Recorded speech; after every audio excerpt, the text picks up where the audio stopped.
Hello students, in this lecture video I'll be discussing about Paralympic Games and different types of categories of disability.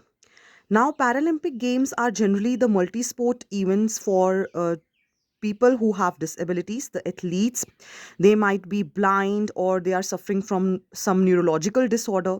So first Paralympic Games were held in Rome and it was in 1960.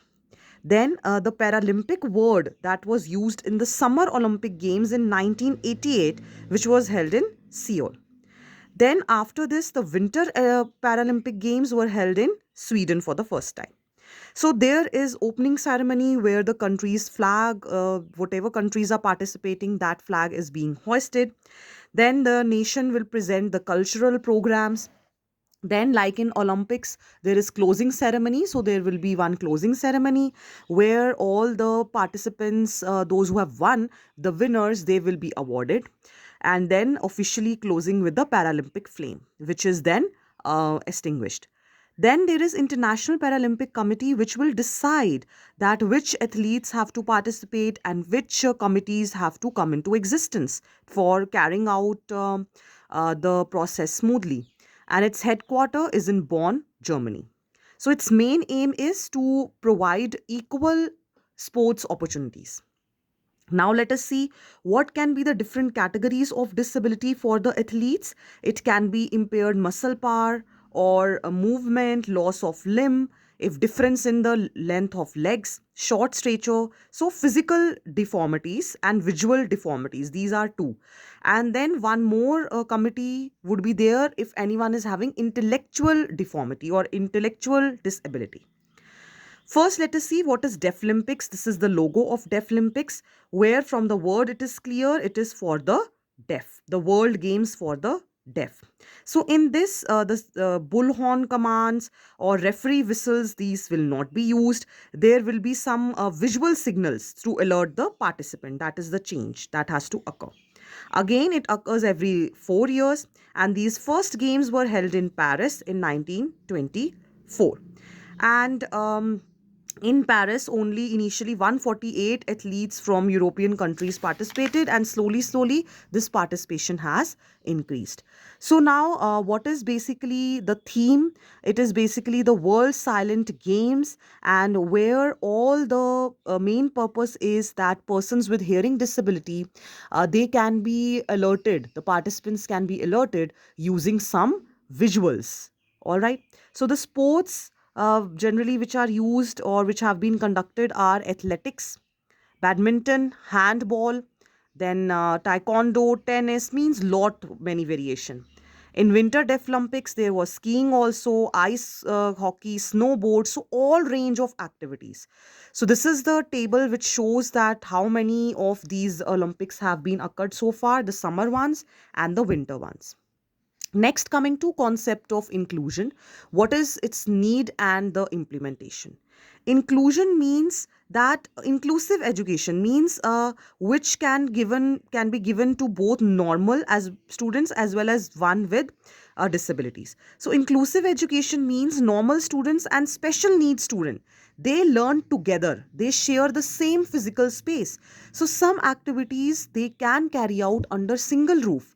That is inclusive, means including the needs of the special children. Then what is the need of this inclusive education, so that these children, the special needs children, they have a good self esteem, that yes, they are normal, they should get that feeling. Then for both better social skills and communication, obviously if they are with students who are having no deformity, they are perfect in their sense, so they will develop better communication skills when they are in their company. Then greater sensitivity, because the students without disabilities, they will become sensitive to the needs of the students which are having disability. For better understanding of strengths and weaknesses, again this will help the students to appreciate differences, so that if a student who is normal, who is seeing a person with disability, doesn't react in a weird way. For better sense of belongingness, okay, like you can have you have friendship with the person who is blind, who is deaf. Higher academic achievement. So this not only helps the development of a child, but you can say it helps in overall academic excellence of the child.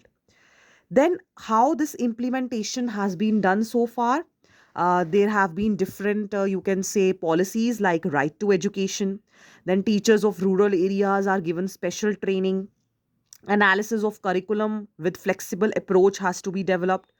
Parents also have a role in making the decisions. Okay. And then for proper implementation, the differently able students should be treated equally. Then enrolling the children's needs a lot of adjustments also. Suitable examination system has to be developed that will analyze both the challenges. Sincere efforts have to be developed so that good relations are developed between students with the disability and without disability.